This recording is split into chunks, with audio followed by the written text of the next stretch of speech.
اور طمانینت کی رمق نظر آ رہی تھی۔ یہ کیا بےہودگی اور ڈرامہ ہے سلار؟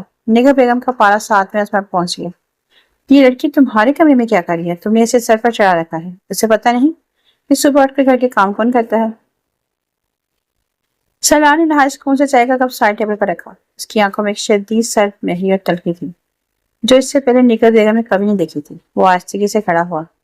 اما حضور، جو میں نے رات کے 2 بجے دیکھا، اصل بےہودگی اور ظلم تو وہ تھا۔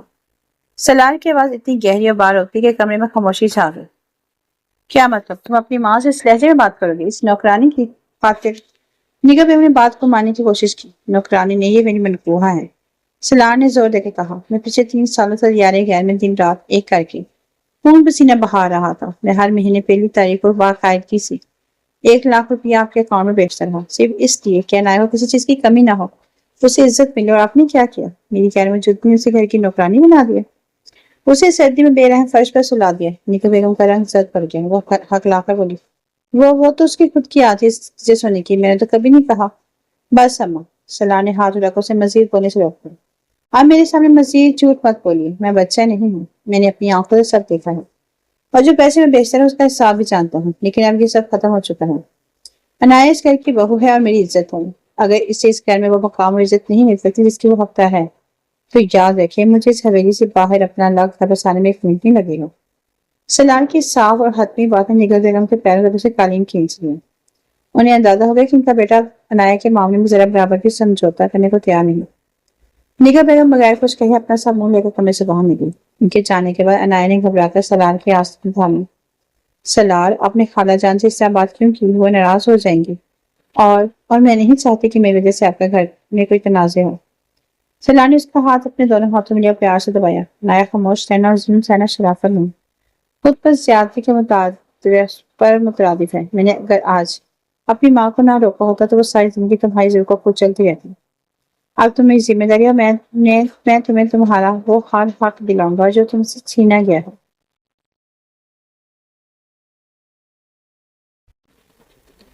اسی دوپہر سلار عنایہ کو لے کر شہر کے سب سے بڑے اور قیمتی شاپنگ مال میں پہنچا۔ عنایہ 2 سالوں سے پرانے اور پیوند لگے کپڑوں میں زندگی گزار رہی تھی۔ شاپنگ مال کی چکا چوند اور رونق دیکھ کر گھبرا گئی۔ اس کے قدم باہر ہی رکنے لگے۔ سلار نے مسکرا کر اس کا ہاتھ مضبوطی سے تھاما، اسے اندر لے گیا۔ سلار، یہ جگہ بہت مہنگی ہے، ہم کسی عام دکان سے، عنایہ نے سرگوشی میں کہا۔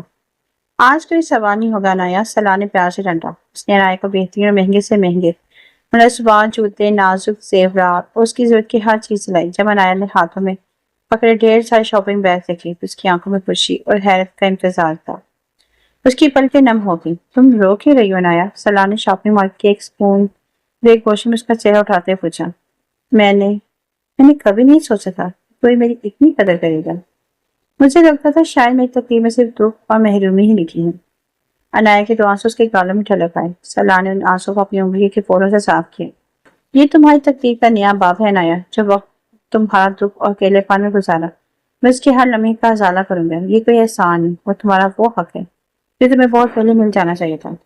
شام ڈھلتے ہی سلار اسے شہر کے خوبصورت ریسٹورینٹ میں لے گیا، جہاں موم بتیوں کی مدھم اور دلکش روشنی میں شاندار موسیقی کے پس منظر میں دونوں رات کا کھانا کھایا۔ عنایہ کی زندگی میں پہلی بار ایسی شام آئی تھی جہاں نہ کوئی خوف تھا، نہ کوئی دباؤ، نہ ہی کسی کے طعنوں کا ڈر، صرف سلار کا تحفظ، اس کی محبت اور اس کی مسکراہٹ تھی۔ وقت پر لگا کر اڑنے لگا۔ سلار کی حویلی میں موجودگی اور عنایہ کے لیے اس کا ڈر جانا رنگ لانے لگا۔ نگہ بیگم کو اندازہ ہو گیا تھا کہ اب پرانا دور واپس نہیں آ سکتا۔ انہوں نے بھی آہستہ آہستہ عنایہ کے ساتھ اپنے رویے کو بہتر کرنا شروع کر دیا، کیونکہ وہ جانتی تھی کہ سلار اب اپنی بیوی کے خلاف ایک لفظ بھی سننے کو تیار نہیں تھا۔ سلار نے تمام مالی معاملات کا کنٹرول اپنے ہاتھ میں لیا تھا اور عنایہ کے لیے ایک الگ بینک اکاؤنٹ کھول کر اس کی تمام ضروریات کا انتظام خود کر دیا تھا۔ ایک دن کے شام کو جب آسمان پر شفق کے رنگ بکھرے ہوئے تھے اور بالکن میں ہلکی اور خنک ہوا چل رہی تھی، عنایہ کچن سے اپنے اور سلار کے لیے کافی کے 2 کپ بنا کر لائی۔ اس نے سفید سوٹ پہن رکھا تھا۔ اس کے کھلے بالوں میں ہوا کا لمس ایک الگ ہی حسن پیدا کر رہا تھا۔ سلار نے بالکنی کی گرل سے ٹیک لگاتے ہوئے عنایہ کے ہاتھ سے کافی کا کپ لیا اور اس کی کلائی پکڑ کر اپنے قریب کر لیا۔ شکریہ، سلار نے اس کی آنکھوں میں جھانکتے ہوئے کہا۔ کس بات کا شکریہ؟ عنایہ نے حیرت سے پوچھا۔ میری زندگی میں آنے کے لیے، مجھے یہ احساس دلانے کے لیے کہ میری گھر لوٹنے کا کوئی مقصد تھا۔ سلار نے مسکرا کر کہا اور پھر اس کا لہجہ تھوڑا شوق ہو گیا۔ ویسے کیا اب بھی رات کو تمہیں فرش پر سونے کا ڈر لگتا ہے؟ عنایا کے گالوں پہ حیا کی سرخی دوڑ گئی۔ اس نے شرما کر اپنی نظر جھکا لی اور سلار کے مضبوط سینے پر سر ٹکاتے ہوئے نہایت آہستہ اور لرزتی ہوئی آواز میں بولی، جب تک آپ کا ساتھ ہے، آپ کا ہاتھ اور آپ کا سایہ میرے سر پر ہے سلار، مجھے دنیا کے کسی اندھیرے، کسی خوف اور کسی ظالم پر کوئی ڈر نہیں رہا۔ آپ نے مجھے صرف اپنا کمرہ نہیں دیا، میری روح پہ تمہیں آسرا دیا ہے۔ سلار نے اپنی باہیں اس کے گرد مزید بس لی، اسے اپنے وجود میں سمیٹ لی۔